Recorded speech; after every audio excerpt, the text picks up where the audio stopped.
বর্তমান সময়ে কমন একটা সমস্যা হলো জিমেল স্টোরেজ ফুল হয়ে যাওয়া। এখন প্রায় প্রত্যেকটা মোবাইল ফোনেই দেখা যায় তাদের জিমেল স্টোরেজ ফুল হয়ে গেছে। ফুল হয়েছে তো হয়েছে, এমনভাবে ফুল হয়েছে 100% থেকে 110% পর্যন্ত ফুল হয়ে গেছে, যার কারণে তার জিমেলে কোনো মেল পর্যন্ত আসে না। যারা এমন পরিস্থিতিতে বর্তমানে রয়েছেন, আজকের ভিডিওতে আমি আপনাদেরকে দেখাবো কিভাবে আপনার এই জিমেল স্টোরেজ ফুল হয়ে গেলে সেটাকে আপনারা খালি করতে পারেন।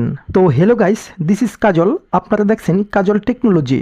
এই ধরনের গুরুত্বপূর্ণ ইনফরমেটিভ ভিডিও পেতে এখনই আমাদের চ্যানেলটাকে সাবস্ক্রাইব করে দিন। আর যারা এই মুহূর্তে ফেসবুক পেজ থেকে দেখছেন তারা অবশ্যই পেজটাকে ফলো করে আমাদের পাশে থাকবেন। ওকে, এর জন্য আপনাকে যে কাজটি করতে হবে, শুরুতে আপনি আপনার জিমেল অ্যাপ্লিকেশনে ঢুকে যাবেন। জিমেল অ্যাপ্লিকেশন ওপেন করার পর এই যে উপরে যে জিমেল প্রোফাইল আইকনটা রয়েছে এখানে একটা ক্লিক করতে হবে এবং এখানে আপনারা দেখতে পারবেন আপনার জিমেল স্টোরেজ কত পার্সেন্ট ইউজ হয়েছে। এখন আপনাকে যেটা করতে হবে, এখানে একটা ক্লিক করতে হবে। এখান থেকে আপনাকে দেখতে হবে এই যে Google photos, Google device, email, WhatsApp কোনটায় কত পার্সেন্ট স্টোরেজ খেয়েছে। অনেকের দেখবেন এখানে গুগল ফটোস এর ভিতরে কিন্তু সবচেয়ে বেশি ডাটা ব্যবহার হয়ে থাকে। তার কারণ আমরা যেটা করে থাকি, গুগল ফটোস এর ভিতর অটো ব্যাকআপ অপশনটা চালু করে রাখি। এই অটো ব্যাকআপ অপশনটি চালু থাকার কারণে আমাদের ফোনের ভিতর যে ফটোগুলো থাকে সেগুলো কিন্তু গুগল ফটোস এর ভিতরে আপলোড হয়ে যায়, যার কারণে আমাদের এই জিমেল অ্যাকাউন্টটা ফুল হতে থাকে। যদি আপনারা দেখতে পান আপনাদের গুগল ফটোসের ভেতরে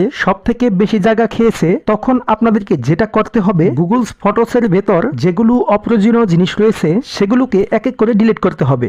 এগুলো ডিলিট করার জন্য এখানে ক্লিক করবেন। ক্লিক করার পর এই যে এখানে দেখতে পারবেন আপনার ফোন থেকে তোলা ছবি এবং ভিডিও বা ডাউনলোড করা ভিডিও সবকিছুই কিন্তু এখানে শো করবে। তো এখন আপনাকে করতে হবে, আপনাকে এখান থেকে বেছে বেছে যেগুলো আপনার প্রয়োজন নাই সেগুলোকে এখান থেকে আপনি একটা একটা সিলেক্ট করে ডিলিট করতে হবে। অপ্রয়োজনীয় জিনিসগুলো ডিলিট করার পর দেখবেন আপনার জিমেল স্টোরেজ ফাঁকা হয়ে যাবে। তো এই ছিল আজকের ভিডিওটা যদি আপনাদের উপকার হয়ে থাকে ভিডিওতে একটা লাইক দিয়ে আপনার বন্ধুদেরকে শেয়ার করে দিবেন, যাতে করে আপনার বন্ধুরাও এই সমস্যা থেকে মুক্তি পেতে পারে। আজকে এ পর্যন্তই, দেখা হবে পরবর্তীতে নতুন কোনো ইনফরমেটিভ ভিডিও নিয়ে। সে পর্যন্ত সুস্থ থাকুন। Thanks for watching.